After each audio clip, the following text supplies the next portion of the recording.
तो मैंने देखा कि चिड़िया का जो बच्चा है वो ज़मीन पे है। तो ये इसका मैंने जो घोंसला है उसे देखा है, जो कि यहाँ ऊपर में है। तो इसको मैं एक बार तो अच्छे से लगा दिया था इस रस्से से, क्योंकि जो इसका घोंसला है वो गिर गया था, तो अच्छे से फिट कर दिया था। और अभी ये फिर से नीचे आ गया है। अब घोंसला टेढ़ा दिख रहा है, देख सकते हैं। तो इसे अभी ऊपर चढ़ा दो।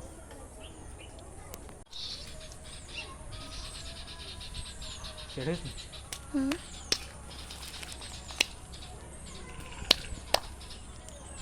गिरे थोड़े रख दे उसके घोंसले में। और यहाँ पे शायद उसकी जो पेरेंट्स हैं वो ढूंढ रहे हो, तो वो है एक, और दूसरा पता नहीं। तो इस घोंसले में मैंने 2 चिड़िया का बच्चा देखा था, तो दूसरा तो नहीं मिल रहा है। पहले वाला तो वहाँ पे था, और दूसरा मैंने यहाँ पे देखा जो कि मर चुका है।